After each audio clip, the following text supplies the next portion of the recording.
Okay. Welcome to another episode of Canadian Talk, everybody.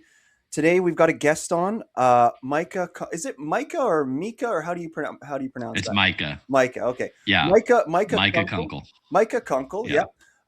And to everybody out there, you can find him on Instagram. I know you're on kind of all over the online because you're pretty young. You're on Instagram. You're on TikTok. hmm I imagine you have a YouTube account, though I didn't ever peruse that. Yes. I imagine you've probably got, because you're just at Micah Kunkle on Instagram, on all the platforms you got your name. Yep. It's a bit of a Yep. unique name, so I'm Just sure at you. Micah Kunkle. Yeah, yeah. Okay, so Yeah. yeah, I came across you online. I had initially seen your surrounded debates because I've been getting into this hmm Jubilee stuff. It's impossible not Yeah. to. It's just very good content. And Yeah. I saw you on Surrounded. You were one of the people who debated Destiny, and then that Dean hmm Withers guy that I really really don't like.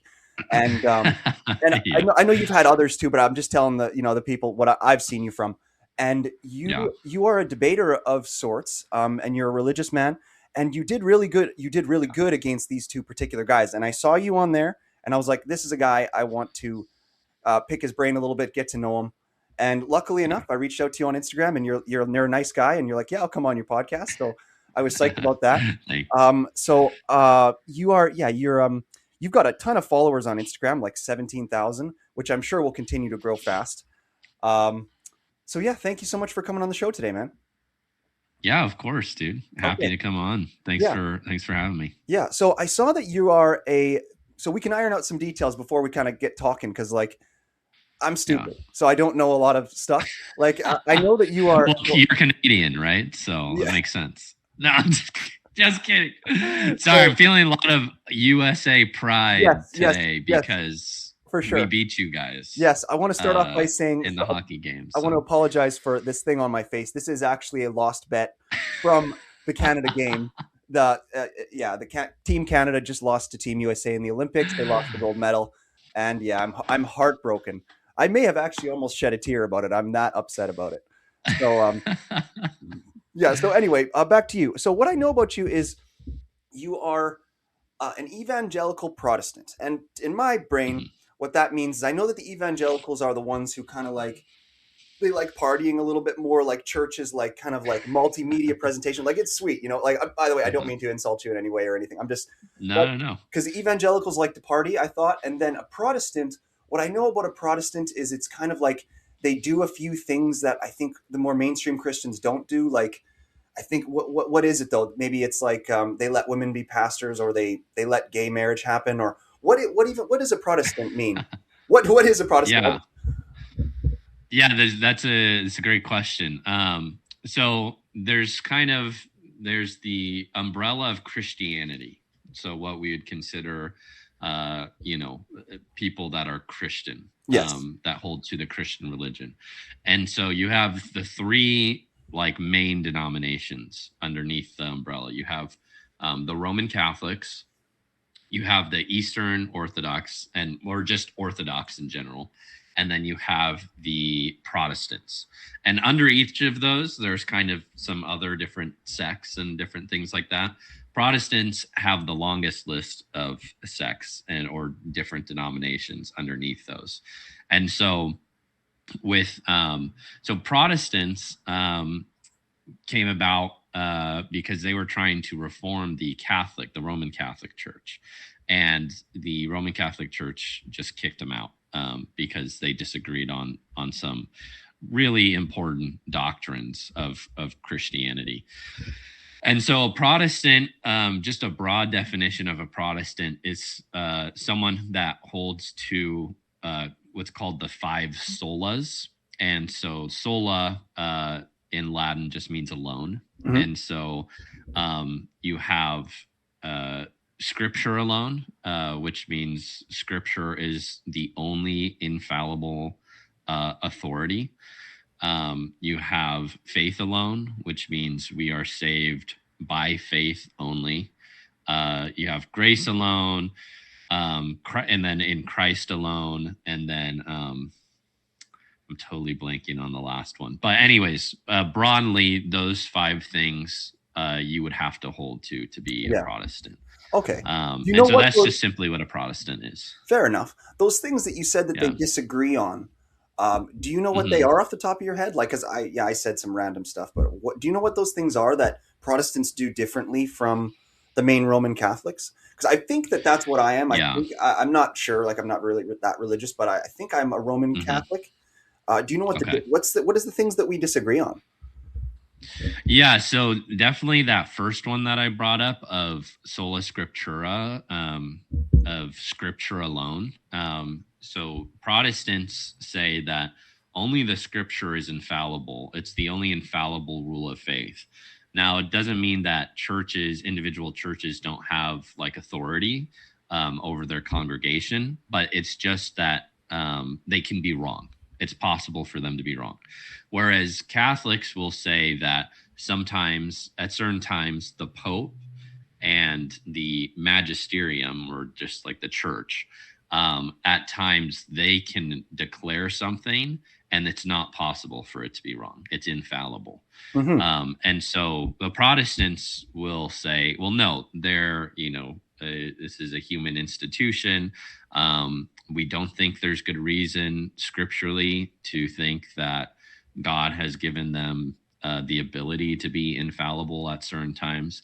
So Yeah, that would be I like like a that. huge point of disagreement. Yeah, it seems like Um, I would much I think I like the one where you can be fallible more because I feel yeah. like isn't Islam don't they believe that their stuff is pretty infallible? Like I think that when they say, but Mhm. then yet they still have the new rules that come down every now and then, like Yeah. where they keep giving women more and more rights. And they're like, oh no, we found a new verse or whatever happens. I'm not really sure, but yeah. So, Yeah. so what kind Yeah. of education do you have? So I'm a college dropout. Okay, So I uh, was homeschooled from first grade all the way to senior year of high school. wow, Graduated in 2020, which was COVID.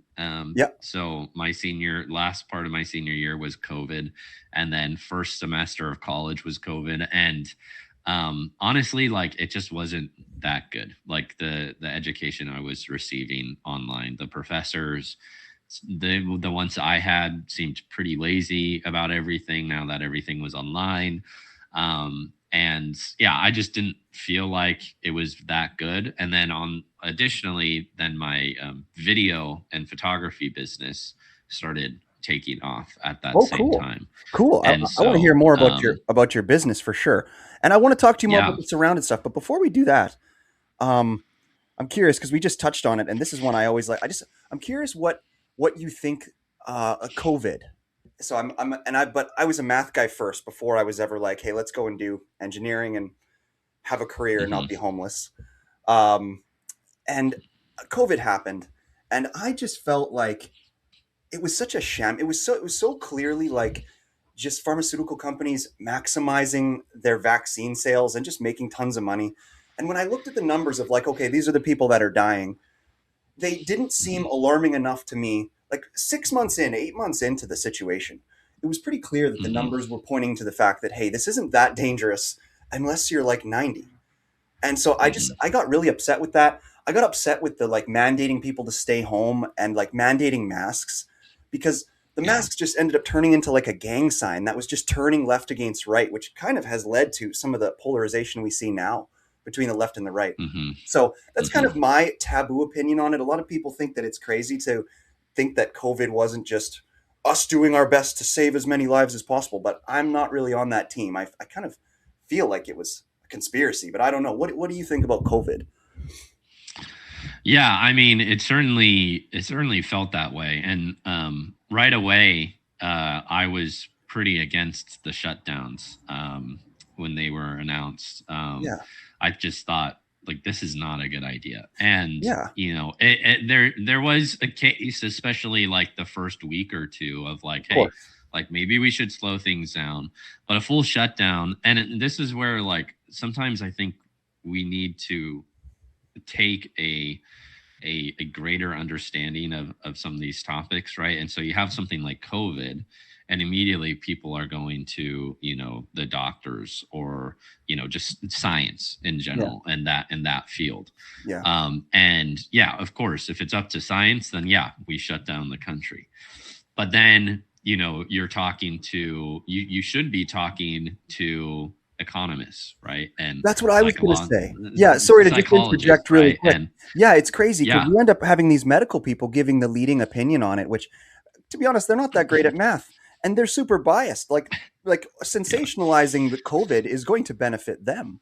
You know what I'm saying? hmm, So, and yeah, then and also yeah, again, exactly. just from a pragmatic standpoint, like I get that it could be spreadable, whatever they call that again, contagious. But like, Yeah, why would isolating people in one place be a good thing to prevent respiratory flus or colds or whatever COVID was? Right? You want people to yeah, be healthy so that they can fight off yeah, the cold with natural immunity. Like, why would yeah, so? But anyway, yeah, it seems like we have a similar yeah, opinion on that. So, yeah, absolutely. yeah. So, this business. Can you tell me a little bit about this business that you have? Yeah. So, when I was around 11 years old, I was on YouTube. I love Legos. I'm a big Lego guy, actually. If you can see, there's a Lego set. I got a Lego set there. I've got a Lego set right there. Cool, I've got cool. another. I got the Batmobile right there. So Nice, I nice. love Legos, still do. Yeah, But so I was on YouTube. I was watching Lego videos, and I was watching Lego stop motion animation videos. I don't know if you've seen any of those yeah, before, yeah. but I was like, oh my gosh, Lego's coming to life. And as like 11-year-old kid, I was like, this is amazing. This is awesome. Like, I've got to learn how to do that. And so I watched some YouTube tutorials, and then grabbed, my parents' phone, and started learning how to do stop motion animation. And then that just launched me into loving just filmmaking in general, and loving photos, and just loving framing, and all the different aspects of that. And so then I got an internship at my church to do promo and recap videos for different trips that Hmm. they had. Yeah. And then I did that into senior year. And then I had started doing different side gigs, and I had a good friend of mine who was also really into cameras in 8th grade, and so we started collaborating on a lot of stuff, and going back and forth. And so I just kind of slowly built up my skills, and watched YouTube videos, and then would do some practice, and got some side gigs here and there. And then COVID really launched it, because my church needed someone to film for them every week, because the church was shut down. And so I did that for a long time. And then even after they opened up, they still wanted me filming for an online audience. So I did that for like a year and a half for them. And then after that, I got into weddings and all sorts of different social media stuff. And my dad started a nonprofit Christian organization, so I started doing stuff for them as well. And so yeah, so now I'm Living part-time the with my dream. dad's organization, and then part-time freelance. Very cool. Very cool. Yeah, So you're pretty good with all that video stuff. yeah, yeah. Yeah, I pretty much Hence had to the keep the my fancy microphone. yeah, And yeah, yeah. I pretty much yeah, had to teach myself everything to do with video editing and all that too. Starting a podcast yeah. can be a little bit complicated if you do it right. Like so many people, they'll just Hmm. like start a podcast through like one of those facilitating websites like Podbean or whatever. Or, you know what I'm saying? Yeah. Or there's that new one, that Riverside one or whatever. But it's like you Oh yeah, can't. yeah. Yeah, you can't do that. You've got to get a website and actually have a an RSS feed and have a real core. Hmm. You know. So Yeah. yeah. Yeah, But anyway, absolutely. let's we should get into your surrounded appearances a little bit and talk more about that. Sure. Um, Yeah. Oh, did you see that Surrounded came out with this thing? I really like the concept of this face-off thing that they have. Have you seen it where it's kind Hmm. of like chess where the guys press a button and the time goes down and they pass the time back and forth? Have you seen that? Yes, yes, I have. So I, the funny story. So I actually, a guy reached out to me and asked if I wanted to participate in a debate, and it was that exact same format, just online. And I have a suspicion based off some decent evidence, that Jubilee actually kind of took that format. They saw what he was doing, and they took that format and did it Wow. themselves. That's a little bit So greasy. I've Yeah. actually participated in a debate. Exactly, I participated in 2 of those debates actually Yeah. that are exactly like that, just not with Jubilee. All right, today's episode of the podcast is brought to you by Rolls-Royce Meal Prep Service, specialty rice and proteins, weekly soup options. This is a great company. I've known the owner for my whole life. He is just a quality person, great cook.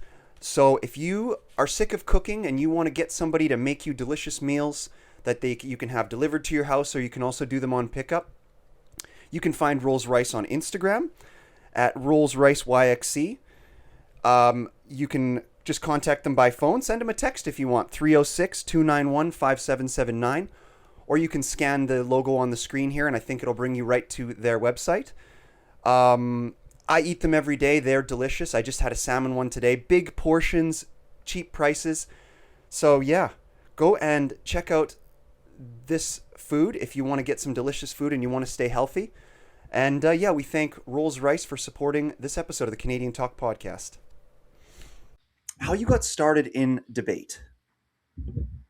Yeah, that's a great question. So actually, in 8th grade, I was homeschooled, but I attended a charter school in 8th grade, and they had a class, an elective class, and it was improv and then speech and debate. Okay. And so they divided the year up in 3 parts. First was improv, next was speech, and then the last part was debate. And they put us in teams of 3, and we had to prepare for a debate. And I loved it. I absolutely loved doing it. And then a good friend of mine, one of my best friends, Anthony, his neighbor participated in a homeschool Christian speech debate league. And so once we graduated 8th grade, he told me about that. And so I was naturally very interested. Went to their opening night for the year and did a debate that night. Did pretty well. They were pretty impressed. And so I loved it. And so I just jumped right in, and I did 4 years of speech and debate. And yeah, I had a pretty decent debate career in that league. And I've loved that. Really has helped me get into politics and philosophy and theology. And so then afterwards, I continued to do that. And and so like I'd been following Jubilee for a while now. Yep. And so I wanted to apply because I thought, I could probably do a better job than some of these people that go on there. Yeah. You killed it. I applied, and I finally got on one of them, and now that's so cool. It's really amazing how much you've gotten out of religion in your life, and like how it's kind of intertwined into all aspects of your life. Hey. Yeah.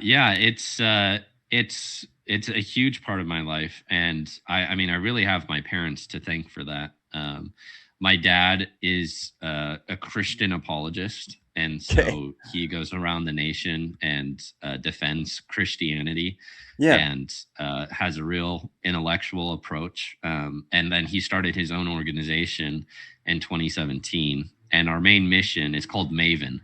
And our main mission basically is to teach students what they believe, why they believe it, and then how that impacts every area of their life. Because we think Christianity is a worldview. It's a way in which you view the world.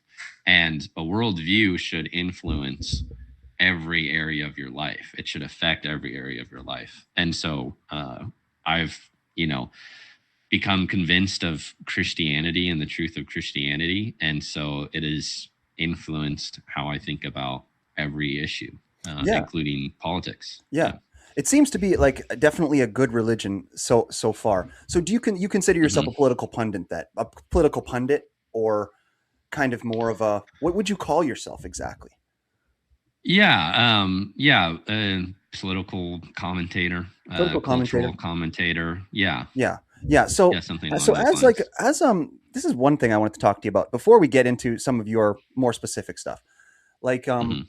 because this is something I've been, I'm not going to say that I'm worried about it, but it's been something that I've only just recently started thinking about as Yeah. what could be a problem.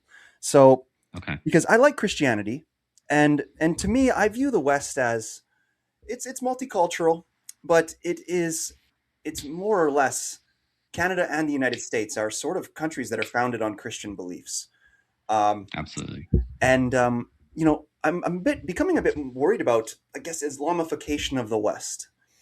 Do you Hmm. believe that is a big threat, or what do you think should be done about that? Like, because I thought about it, and first I was worried, and then I thought, okay, wait, I believe in law and order, so I guess the idea is if we just get to the point where there's 20-30% Muslim people in the West, I suppose we can just use law and order to be like, okay, that's the cap.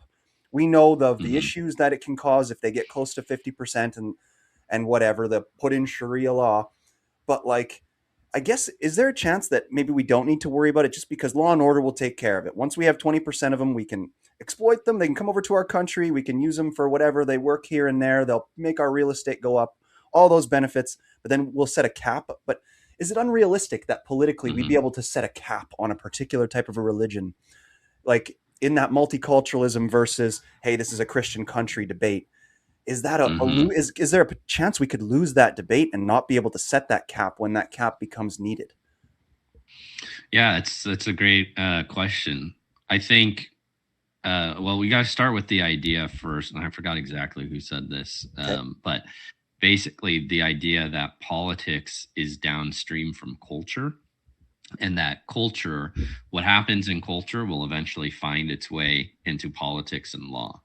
And so, yeah, in one sense, like I do, like want to believe in the system, but at the same time, especially like in a republic, um, and where we have free elections and different things like that, uh, the culture plays an even bigger role in politics than, let's just say, like a authoritarian regime or something like that. Definitely. And so that's where I do think it can be dangerous to have a lot of people in your country that are then disagreeing with the values that your country was founded on, Yes, I which agree. That's Islam like that. Sorry definitely if I could just disagrees with. interrupt real quick. That's Yeah, go You're ahead. exactly right, and I agree. I love the downstream analogy. That's where I Hmm. all of a sudden shot into my mind this social totalitarianism thing that Hmm. one smart British lady talks about. I'm just going to grab her name real quick. Sorry, I normally have a producer in here. Social That totalitarianism. sounds good. There's this smart lady who's been talking about this a lot. Um, oh, come on, find her. She's an older, smart British lady. Anyway, maybe her name doesn't. We can Hmm. find it in a little bit, but it's basically this Yeah. concept, right? That right now, that like you said, because in the West, the social fabric seems to be so intertwined and controlling of a lot of Hmm. these things that we're ending up in this sort of social totalitarianism where on the left right now, truth doesn't even matter. Like the right has almost, Yeah. the right has almost become the owner of truth. And Yeah. when you see things like when you talk about the trans debate or when you talk about various things like that, where basically the truth doesn't even matter anymore. The left just rallies Hmm. behind whatever they pick, and and then they do it. And it's just because Yeah. they care more about the social aspects of what they believe than the truth. Hmm. And Yeah. anyway, yeah, sorry if I took your train of thought away, but that's an interesting thing. And then Yeah. yeah, what you were saying there, and I want to find this lady's name. What were you just on about there? Yeah, well, and I mean, just to even add a little bit to what you were saying, it's this sort of postmodern idea and worldview that has kind of seeped into our culture, where we don't value truth. We value more the individual over any sort of like objective reality, Yes. and that's where I think secularism, atheism has done some harm to society, because I would say the logical implications of that worldview is that morality, it isn't objectively. wrong or right. It's subjective. It's dependent Yeah. on the person. Yeah. And then we start applying that to all these other areas of life as well. And truth just gets devalued. And so, and that's why I think, the right has been able to kind of hold on to that a little bit more than the left. Well, not a little bit more, a lot more than the left. Because mainly they're more religious than the left. Yeah. They're more founded in Christian values and beliefs. And so that worldview is anchoring them. But even on the right, you can see sort of a drift in that. And even amongst Christians, you can see it kind of seep in without them realizing that they're adopting a worldview like that. But yeah, I mean, I do think, Muslim immigrants that aren't being assimilated to the culture are a big problem. And, Yeah. we look at the Quran, you look at Sharia law, and that's not Western values whatsoever. Yeah. And Well, assimilation. they're actually told. We're at fault for this too in Canada. Like, we've demonized assimilation to Mhm. such a point to do with the Native Americans that it's starting to Yeah, spread out, because assimilation is supposed to be good. yeah, 100%. And assimilation is not only is good for the nation because it makes people more unified, but it's good for the actual immigrant coming in. And it, Exactly. it means like learning the language, learning the values, learning the customs that actually helps the Yes. immigrant thrive Yes. within that It nation. should make your And life so, easier. Yeah. yeah, and that doesn't mean that there's not any multiculturalism whatsoever and we're all just monolith. And so that, I mean, this is why I love America, because I think America has done such a great job historically of this, to where we've had American values, we've had Christian values, but immigrants that come in have brought parts of their culture that are awesome and amazing. And, I love the fact that, I can go get Italian food and then I can travel 1 mile and have really, really good Chinese food. And Yeah. I think it's great. And my grandma is Vietnamese. I'm a quarter Vietnamese. And she immigrated here from Vietnam. And she loves America. She's the biggest Trump supporter I know. She actually went on tour and with the Vietnamese for Trump tour in this last election. That's cool. And so she's pretty well assimilated, and she speaks English and all that stuff to American culture. And I think that's good. And that's allowed her to thrive in American culture. And so, anyways, I think those are good things. And I also, again, believe in the truth of Christianity. And so when it comes to laws, I think laws legislate morality. Laws are telling citizens what to do and what not to do. And so they're legislating morality. They're saying this is bad, this is good. Yeah. And I don't want, I don't want a Muslim deciding what is good and what is bad. Yeah. Because the Quran is clearly has terrible morals. I agree. And then you look at the leader, the founder, Muhammad, and Yep. his life is riddled with all sorts of different evils and moral atrocities. Mm-hmm. And so that would be just a big concern I have about specifically these Muslim immigrants. Yeah. Me too. I've been having kind of endless debates recently because I've got a few friends that are Islamic and this and that, and we talk about it. And what we always end up coming down to is kind of the same thing, which is I outline all the negatives about whether it be the Quran or whether it be, women's rights, or whether it be some of the violence that you see in their book, and whether it be this deep connection between their book and then having a legal system, whereas our legal system is a little bit different, not quite as closely tied to religion. And I talk about these issues, and they go, well, you're mixing up religion and culture. Like, so meaning so when I say something like, hey, Pakistan is not doing well, like I'll say something like that, and they'll go, that's not because of Islamic faith, that's because of the culture of Pakistani people. And I'm like, maybe, but also, I mean, come on, So Well, but the question I would ask them is, how did that culture arise?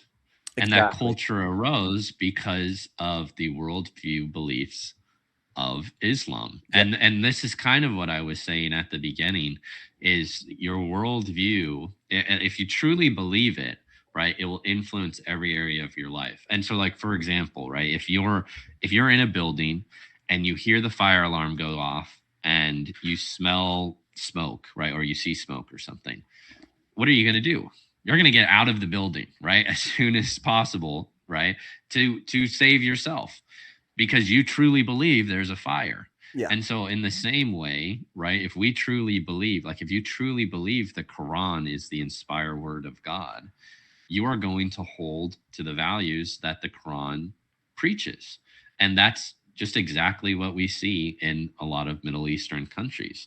And that's not to say that, like, there's no hope for these countries or whatsoever. I'm very encouraged by what I'm seeing out of Iran, even though there's a lot of persecution and a lot of violence and a lot of death. And I'm definitely praying for that, and it's a really sad thing. There's also been a massive growth of Christianity in Iran, and that's really encouraging. And they're rejecting the Yeah. Islamic Yeah. worldview, Yeah. which is One of really my cool to best see. friends is from he's half Iranian rather, and Yeah. it's funny because he kind of looks Iranian, but his name is Arya, which is like kind of sounds Okay. like Aryan or whatever. But he looks Yeah. Iranian. But yeah, you're right. They are rejecting the whole Islam thing. It's kind of Yeah. strange, You'd think that there would be a stronger proclivity towards using logic strongly in secularism, but yet for some Hmm. reason, what we're seeing, Charlie Kirk, for an example, or really in all these debates, it's been flipping.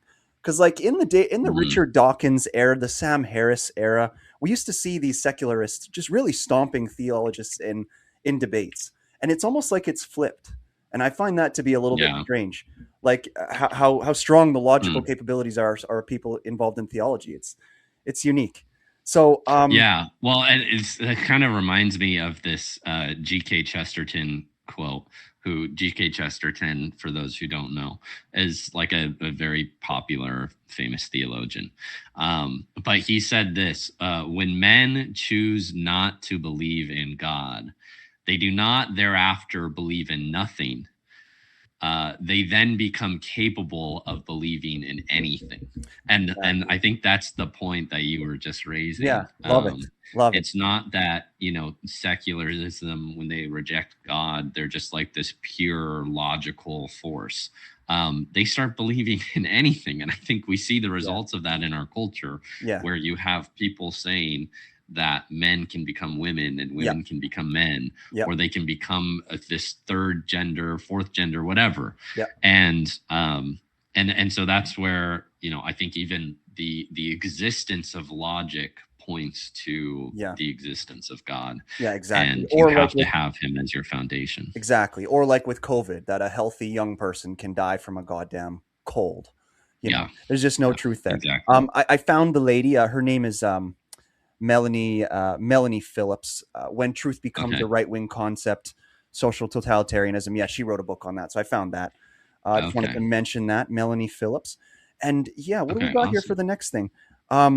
Yeah, so your job is your company, right? You don't make money in any other Mhm. way.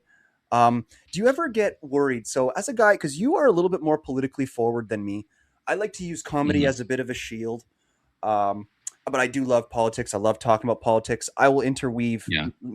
I'm basically just like you, but I hide. Do you ever get Mm. worried about?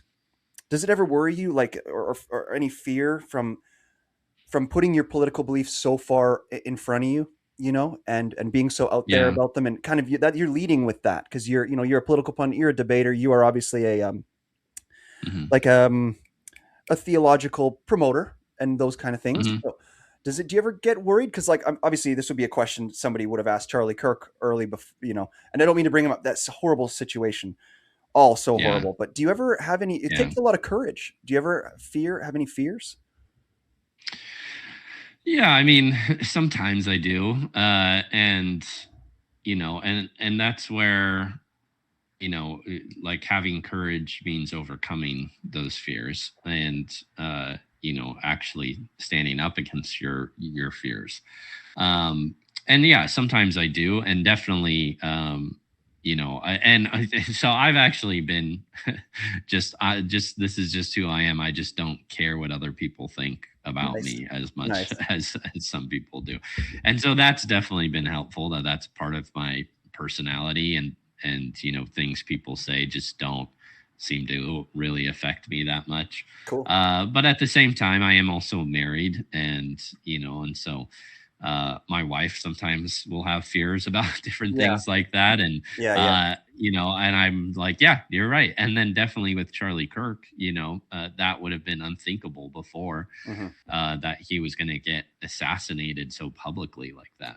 Wild. And so, yeah, definitely now, there's a little more edge to some of these things of like, this is a real possibility. Yeah. And so, yeah, there's definitely a little bit of fear there. But, I think as a Christian, I'm called to proclaim the truth. I'm called to proclaim the gospel and have courage in the face of these situations. And I mean, really comparatively, I have it pretty easy compared to Christians around the world. And this is where I think Christians would do good to look at other places in the world and see what's happening. And so like looking at Iran and the persecution that the church is facing there, looking at China and looking at the persecution of the church there and all these other different countries. Yeah. It's like, well, actually, like I don't have it too bad. Absolutely. I have a First Amendment that protects me. Very true. And even in Canada, you guys don't have as strong of a First Amendment as the United States does. And so, free speech is a little bit more not as protected in Canada, I would say, as in the United States. So I'm even grateful for something like that. Yeah. So, yeah, I mean, there's definitely fear there. But, the reality is that, I have a moral duty to say the truth, to tell the truth. And that, in other countries, they have it much worse than me. And so there's not too much I can really complain about. Yeah, no, I agree. That's always good to do. Like some people say that comparison can be like a bad thing, but also sometimes it can be a good thing, But what's interesting about, it really has shown like as much as Charlie Kirk is a martyr, I think it's strengthened a lot of things going on the right and with the religious movement of Christianity in the West. And it's not even a movement. It's just what it is. But because I know that like with me, it made me look at religion, made me look at the whole thing differently when that happened. I was like, you know what, maybe I am like more religious than I think, it really made me rethink the whole thing because because that was just such a horrible situation. Well, and I mean, there's a lot of people that are like that. I had a friend who I met through the Jubilee videos who was more secular reach out to me and say, hey, I want to learn more about Christianity, mainly because of Charlie Kirk. Yeah. And so I think that's a very common story. And and I think that like tragedies like that can kind of wake us up to the fact that we're mortal and we can die ourselves, and that there's got to be something beyond us, and I think that's just almost so self-evident to us that there's got to be something beyond. And so looking for that, and I think Christianity has the truth. I think Christianity has the goods when it comes to that. Fair enough, man. Fair enough. And I think there's a lot of good evidence and arguments and reasons for Christianity. Yeah, for sure. Yeah. Thank you so much for your thoughts on that. Yeah. I mean, so you're from Pittsburgh then? Do you play any sports? I'm not from Pittsburgh. Oh, I just saw your hat. Where are you from? Yeah. So I'm from California. Cool. From Southern California. They filmed the Jubilee videos in LA, so it's not too far of a drive for me. Yeah. But I am a huge Pittsburgh Steelers fan. Nice. The football team. Yeah. Did you grow up playing football? That's why I'm wearing the Pittsburgh hat. I played flag football growing up. Yeah, good. But I'm I'm mainly a surfer. You wouldn't be so smart if you had played real football because it messes up your head, right? Yeah. Yeah, Surfer, hey? probably. They say that actually you can get Yeah. lots of concussions in surfing too. Have you heard about this? No, No? I don't think I have heard Yeah. about that. There's like people who've I been mean, yeah, I guess your head hitting the water. yeah, yeah. That's it's actually apparently more traumatic to the brain than people realize or something. I don't know. Hmm. Whatever. So Yeah. the So the that's topic of the day. Can I ask you about the okay. surrounded debates that you had that did really good? Like, is there anything that you can tell me more about those days? Because you were on Yeah. surrounded 3 times total, correct? I've been on it 6 times. 6 times. Oh, okay. But like, Yeah, you six don't times. always get picked to go up and talk, though, right? Was there any times where you went there and you were on it and you didn't get to the chair in time, or? There was one time, and it was in the LGBTQ versus like 20 conservatives one with Yes. the guy in the middle was named Xander. Yeah. That was the only one that I went that I didn't get to go up in the middle at any point. Okay. But all the other ones I've been able to get up and go to the middle at least once. Yeah. And then 3 of them I've gone up twice, Yeah. which has been really cool. Yeah. You did really good against Destiny. You Mhm. basically just checkmated him in 30 seconds. I love that one where he was basically talking about the MAGA movement wouldn't exist without disinformation as he sits Yeah. there and claims it basically in a form of disinformation. You go, how would you ever know that? Doesn't that make what you're doing right now disinformation? And he's like, oh shit. Yeah. And Yeah. that was amazing. I've always hated Destiny. I hate how when sorry, hate's a strong word. Sorry, I don't mean it like that. I dislike him. I don't like how when Uh, he talks, I his mouth kind of his jaw goes to the side, and I can't stop. And it just oh man, it distracts me. It bothers me. Um, yeah, and yeah, he just I think he always takes left wing positions, even if he doesn't believe he can even support them. Like, have you ever seen his mm. interview with Jordan Peterson? He got Yeah, oh absolutely yeah, I did. stomped. Yeah. You go Yeah, yeah. that was really interesting Yeah, no to doubt. see. Yeah. And Yeah, then sorry, go ahead. yeah. Well, this Destiny's a really interesting guy. Yeah, tell me your thoughts. I do think he is a very good debater. He's obviously very talented at that.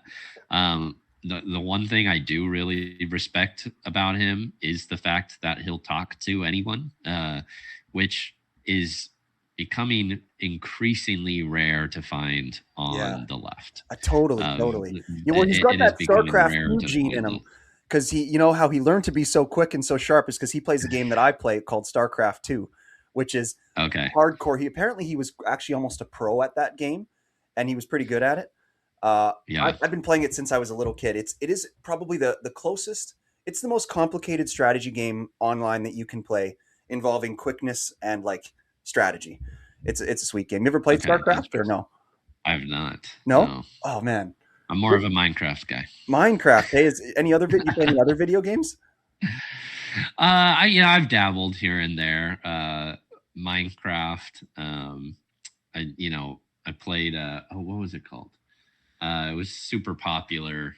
It was like a murder mystery type. Oh, What where was you that run called? around with those little ghosts or whatever? Yeah, with the little Yeah. guys. Yeah, yeah, the little Um. astronaut guys. I totally forgot what it's called. Yeah, it's got a weird I name. played different Batman games. I'm a big Batman fan. I love Yeah, yeah. Batman. Do you have So any I've played pets? different. I did. I don't currently have any pets, Oh but yeah. yeah, I How did. long? How long have you been married for? I've been married for a little over 2.5 years. Cool, cool. Yeah. How long did you guys date before you got married? I know that for me, I've dated a girl once for 8 years, and then I didn't marry Wow. this girl. So like Wow. I don't know how did you know that she was the one? Yeah. We dated for basically 2 years before we got married, and yeah, I mean, I think at first, we were just it was a lot of just getting to know one another and seeing if this was someone you wanted to pursue further, and then we became an official boyfriend and girlfriend. And but yeah, I mean, like she checked all the boxes. All our values aligned very well. We we had the same religious beliefs, same political beliefs. She's very beautiful. I love my wife a lot. I think she's very pretty, and then our personalities just got along really That's well. awesome. See, and that's where my And problem so, is I probably got too much of a secular idea towards relationships because I was like, okay, opposites attract. So at least that's what I was told. So the girl I saw for yeah, a long time, we actually didn't share a lot of values. And then okay, naturally over interesting. time, I think that can become a big problem. Yeah. Well, and yeah, and it's kind of like I think the foundation of the relationship, you need the values to be aligned. That's something that is key to the foundation. But there's also this kind of like false idea that you have to like have the exact same interests and all this stuff, which I just don't think is true. I think you guys can have different interests and be different people. And that's what you find out too over the years, is that you're just different people with different Yeah. ideas about certain things. But that's Yeah. where, and specifically for me as a Christian, Christ needs to be at the center of that. And, the values of Christianity needs to be in the center of that. And ultimately, I think that's where marriage is so good, because it just forces you to commit. You have to commit to this person Yeah. and make a commitment in front of all your friends and family that Yeah. this is the one and this is the Yeah. person I'm sticking with. Yeah. And Well, I congrats think on that, that's man. very Congrats helpful. on being married. That's awesome. Thank you. So Thank you. I got two kind of more serious questions for you before we call this a day. Yeah. And I really I want to just kind of get your opinion on these ones because I feel like you can help me with my understanding of them. So Hmm. the first one would be, and this one's a little easier than the other one. So we'll start with this one. So I hear a lot and when I had this debate with this crazy Chelsea God's girl on one of my podcast episodes, I ran into this. Oh no. Yeah, did you see that She's episode? crazy. She's She's crazy. insane. Yeah, I know. So I Oh ran my into this gosh. particular thing that I was curious what you can give me for like the best kind of a comeback or something like that. So Okay. because people on the left right now they always call Trump a fascist, and Okay. I'm Yeah. not other than arguing about the definition of fascism and and what its roots were like back in the day when we were Mm. using the word versus trying to reapply the term now to a modern leader, which it's just so misaligned. But how Mhm. can you convince these people that Trump isn't a fascist? I mean, sometimes there is no convincing these people. I mean, Yeah, sometimes it's just like, and that's where, especially with like the Jubilee debates, I'm not going in there thinking that I'm going to change the person's mind. I don't think I'm going to change Destiny's mind. I don't think I'm going to change Dean's mind. Um, that's not my goal. That would be great if that happened. I'd love for that to happen, but that's not my goal. My main goal is to hopefully try to convince the people that are kind of, more on the fringes of like, I'm not really sure what to think. I'm kind of exploring both ideas, both parties, and hopefully I can convince those types of people, the people that are more on the fence. And so that's where, like, you're never going to convince Chelsea that Trump is not a fascist. yeah, But hopefully you can convince the person that's like, I'm not really sure whether he's a fascist or not, that he's yeah, not.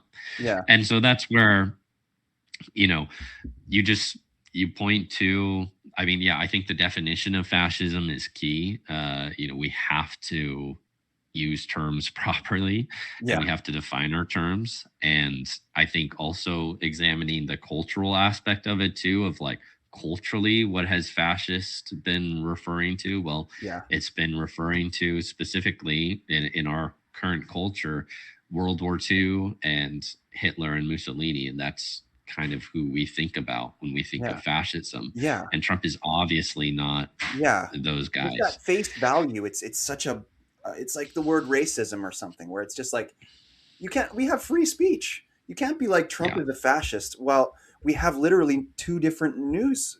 We have the left-wing news and we have the right-wing news. That's not Yeah, fascism. exactly. So Yeah. anyway, fair And enough. you Sorry. could and here's the thing too, like you could just be honest about some of these things too and say like Trump was maybe a little authoritarian here, or like that sounded a little authoritarian. Yes. But at the same time, we do have an executive branch, which is supposed to be a more centralized uh, a part of government, centralized power part of government. And you read the founding fathers, and Yeah. they wanted the legislative branch to be intentionally difficult, Exactly. but they also realized that you needed a strong federal branch too. And so and that's where it's like it, this is this system that we're in, like the executive branch, and you look at democrats and republicans will test the limits on that, and then the courts will correct them, or Yeah. congress will correct Yeah, because them, the courts and just different things recently like that. blocked Trump's tariffs, right, or whatever, and it's just like, Yeah, that's yeah, a that's a yeah, great example. yeah, And so exactly. like to insinuate that Trump is a fascist Yeah, because he tried to do the yeah, tariffs yeah, unconstitutionally, yeah, it's just way overblown, yeah, way overblown. for sure. Okay, well, let's move on to the next one so I can get you out of here. What do you think can be done? So the trans movement is one that I've really been like trying to actively create content that I make and try to shift and Mhm. spread truth as much as I can, spread the information. Yeah. What do you think can be done, if anything, about the trans movement? Like, because I understand in a sense, like this is a view that I have that I think is very smart, but it's like I think that the left has a less moral view towards these people than the right currently. Because honestly, Mm. if you look at the suicide rates or this type of a thing for people who transition, basically, if you want less Yeah. trans people, let them keep being trans because they kill themselves. So it's like it's not from that perspective, it's not a movement that will ever Mm. be able to propagate in any significant way. But the problem Yeah. is that the damage that they can do in terms of inciting extremism or expressing extremism themselves, whether it be the shooter Mhm. for Charlie Kirk was, he had a trans boyfriend or whatever that was probably radicalizing Yeah. him. Or if you look at the last couple of mass shootings, the one that was in that hockey rink or Mhm. that school one, the biggest mass shooting we ever had in Canada recently, um, was done, I think, by a trans person recently. And Yeah. it's like, so what do you think can be, if anything, what should be done? What kind of messages should we be sending to try to get this view out of the left's head that we can't, that it's mean to imply Mhm. that these people have a mental disorder? Yeah. And yeah, this is where again I feel like I'm being dead horse at this point, but this is where like worldview is so important, because at this point we just disagree so fundamentally with the left on different deeper philosophical issues that if we don't address those, that we're just going to have different beliefs. It's just inevitable. And there's a lot we can do to say like, hey, look at this, look at the results of the trans movement, right? And like the mass shooting, I think, is a great point of like not necessarily the percentage of mass shootings that are trans, right? That's a smaller percentage, but they're definitely overrepresenting the percentage that they take up within the population, which is that's the key part. And so it's like, okay, they're overrepresenting, there's a reason why that's the case when it comes to suicide and different data like that. And this is where, again, going back to that postmodern idea of just undervaluing truth, and everything is relative, and it's about you, and it's about what you believe, and everything is very subjective to you, has sprouted the idea that love is devoid from truth, that they're two separate things. Yeah. When actually, I think love and truth go hand in hand with each other. Yes. Yes. And that, if you are truly loving towards the person, you're going to be very truthful towards that person as Bingo. well. And so, like, a great example is just, or analogy here is just like, if you see that someone is crossing the road and that they're going to get hit by a truck, right? The loving thing to do is to yell at them and tell them that a truck is coming. Yes. And because of the emergency of the situation, you have to take a hard, like, you need to get out. Yep. Now, of course, right, if they're not in the road and maybe it's like your kid, right, you're going to say, no, sweetie, like, you don't want to go out in the road until you look both ways. But notice how those are the most loving things to do, because they're tied to the truth. Yes. They're tied to the reality. And I think with specifically the LGBTQ movement, and not just trans people, but also gay, bisexual, lesbian, all of these lifestyles are not according to the actual reality of the world. And the reality of the world is that it has been designed in a very particular way by a creator that wants us to flourish. And if you go against your design, then you are not going to flourish. Another analogy, if you put let's say you have your washer where you wash your clothes, right? That is designed to wash your clothes. If you put your toolbox in there to wash your tools, it is going to break down. Yeah. It wasn't designed for that, right? Yeah. And so in the same way, humans are designed to live in a very particular way. Yeah. And if you go against that design, there are going to be consequences for that. Yeah. And so we have to speak the truth. And that doesn't mean, that we get to like be mean or harass them, but it does mean we need to be firm in the truth. And that is actually a very loving thing to do. Yeah, for sure. I totally agree. So I think that's what we need to do. We need to keep preaching the truth. We need to keep telling them this is not the way that we are designed. And not only does I think philosophy confirm this, not only do I think theology confirms this, science absolutely confirms this. Yeah. And reality and real lived experience confirms this as well. For sure. Well, thank you so much, man, for coming on the show today. Thank you. You are really smart. And I respect you greatly. I hope we can do more episodes like this, and I can't wait to continue to see you grow and your success, because you're already on such a good trend. And so anybody out there, if you want to find Micah, just go to his Instagram page, go to his YouTube. You can find him very easily by just Googling him. His name is spelled Micah for the first name, and then Kunkle's what you'd expect. So go and find him out there, people. We need to be supporting people more like this. People who are intelligent, people who are spreading things that are the truth, and we can hopefully have as good a society as possible. So with that, man, thank you so much for your time today. Is there any last words you have before we call it a show? No, I don't think so. It was a pleasure being on. Thanks for having me.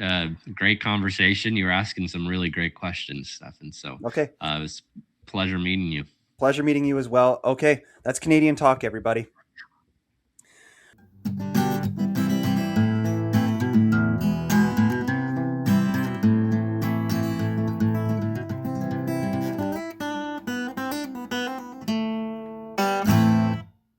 All right, today's episode of the podcast is brought to you by Rolls-Royce Meal Prep Service, specialty rice and proteins, weekly soup options.